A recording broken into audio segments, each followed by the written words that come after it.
माऊलींचे उभी जैसे चरणे शेळीचे. शेळी आपल्या सगळ्यांच्या घरी आहे आणि सगळ्यांना परिचित आहे.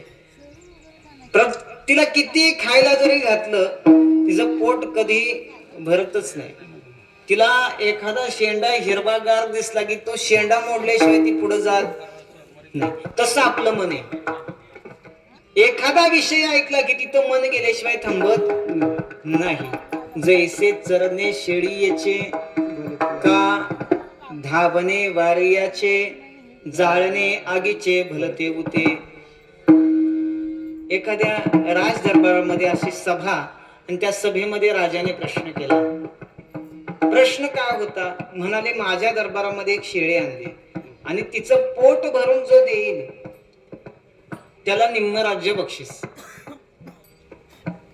आता शेळीचा स्वभाव सगळ्यांना माहित आहे. दोघं तिघं आले, त्यांनी प्रयत्न केला, घरी नेलं, चांगली खपरी पेंड खायला घातली भिजवून. शेळी व्यवस्थित झाली पाहिजे, राजाची शेळी पुन्हा खाल्लं नाही पाहिजे. तिघांनी प्रयत्न केले.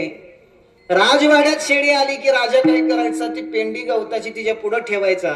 पण ती शेळी काय करायची, कितीही खायला घातलं तरी पण ती त्या पेंडीला तोंडच लावायची. म्हणजे त्यातला एक शेंडा का होईना पण ती मोडायची. राजा म्हणायचा तुम्ही पैज. त्या गावामध्ये एक हुशार ज्ञानी व्यक्ती होता बरं का. त्याने विचार केला आपण ही युक्तीने गोष्ट जिंकू शकतो. राज दरबारामध्ये आला, शेळीला पाहिलं. राजाला म्हणाला मी घेऊन जातो पण मला 2 दिवसाचा अवधी पाहिजे. किती दिवसांचा? एका दिवसात होणार नाही.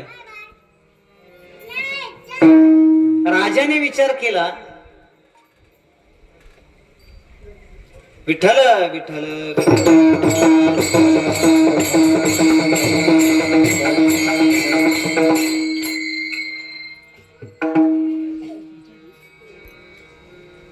राजाने असा विचार केला की एवढे लोक येऊन गेले, एकाचाही प्रयत्न सक्सेस झाला नाही, याला आपण एक चान्स देऊ.